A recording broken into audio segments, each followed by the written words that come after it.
aujourd'hui ñun suñu parti politique en tout cas ñun on est profondément démocrate profondément républicain profondément duñ ko sax caaxaane ñaar yooyu démocrate ak républicain donc ñu xool ne dëkk bi bu la ay nit yu nga xam ni dañ leen di jàpp pour des petits détails bu ñu demee bu leen juge wooye dañuy dem wuy ji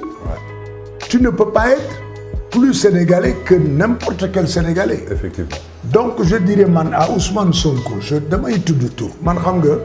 awma problème yooyu je dirais à Ousmane Sonko qui est un jeune frère dama ko naan gis nga tekk ak tey boobu ñu la koy tegle boo fa jàppoon yu bari du la dal parce que c'est dommage un pays comme le Sénégal ak justice bi ñu am ak dayo bi suñu justice am ñu lay woo nga ne doo wuy ji ñu naan la jaaral fii nga ne doo jaar foofu ñu ne la nii ngay def nga ne doo def loolu c'est-à-dire gis nga quand tu vas aller dans cette politique de guerrier là politique de guerre là de guérilla boo fa demee tu périras par les armes. yaa ngi dégg fi may waxee. Ça a été bien dit. Et c'est important que suñu rakk jooju ñu Ousmane Sonko mu xam ne mënul jël réew mi Sénégal fii par la violence. bu la juge woowee da nga war a wuyu ji bu la parquet wooyee da nga war a wuyu ji bu la procureur wooyee da nga war a wuyu ji qui que tu sois mais violence bi ma constaté tey Tange sincèrement mosuma ko gis Sénégal te bëgguma ko gis Sénégal dëkk yu bari li ñu nawee Sénégal mooy suñu tekk ak tey boobu. Stabilité politique. Voilà, stabilité politique. Et puis cette teranga sénégalaise là pourquoi ñu bëgg tey di ñu wan leneen ñun bëgguñu gis leneen. Effectivement bëgguñu xam leen ñun li ñu bëgg xam mooy Ousmane Sonko na dal. dañ ko koy wax di face caméra ne ko hey sama rak da ngay dal fekk tey violence mënut a indi dara soxluñu violence fii ci Sénégal sëñ Touba jaar na fi ak yeneen i sëriñ mosuñu def benn forme de violence bañ na ko ba ko tubaab yi libéré xam ni mënuñu ci moom dara. xam nga dafa ni ñama daan topp ak ñama daan kii yooyu yëpp ñëpp baal naa leen sëñ Touba loolu la wax.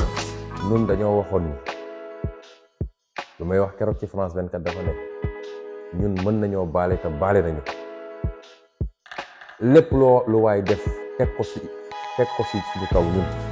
personnellement baale nañu ndax ñun dañoo am ay royukaay. te bi ci jiitu te am solo mooy yonent bi nga xam ne moom la ñu gëm ñun nit def na ko lu ne nit fay na nit pour ñu rey najaayam di Hamza xotti dënn bi génne xëtër bi jox ko mu koy yëy nii moom mu teg ci bëtam loolu lan moo ko gën a métti te keroog bi mu gañee ba ubbi Makka dafa ne baal naa kooku ak jabaram ñëpp la baal. Donc tey Ousmane Sonko bu ñu ko wooyee cette violence là ne doit pas être même esprit boobu de violence parce que boo xoolee ba muy jógee Casamance lan la wax dañuy dem ñun jóge fële bu ñu fa jógee topp leen ma dañuy dem déloger ji président loolu kenn waru ko wax. Effectivement. bu loolu weesoo suñu toogee fii nag du fii la ñu mën a sotteel combat bi définitivement. yéen yéen a ne góor de dëgër ñun ñëpp dañu war a ànd dëgër jublu Ndakaaru dem jàkkaarloo Macky Sall.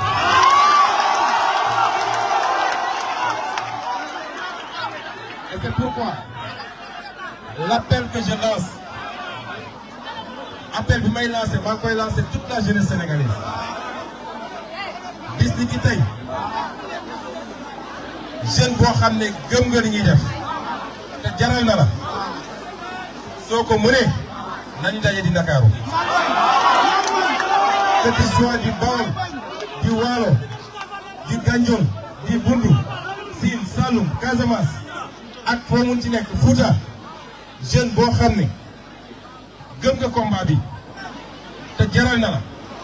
te nga mën ko je vous donne rendez-vous à Dakar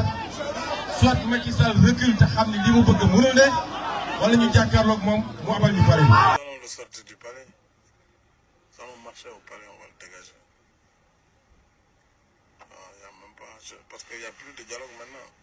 S'il fait ça, nous on appelle tout le monde à aller là-bas. ah xay ba gaay dëgg la nee naa la xale yi Sonko lañ bëgg dëgg la Mbaye nee naa la bëgg yàlla ko def ci jàmm wallaay ndeysaan dëgg la yàlla jël na mbëggeel ndeysaan ruux ko ci xolu jaam ñi waaye xale yi moom lañ bëgg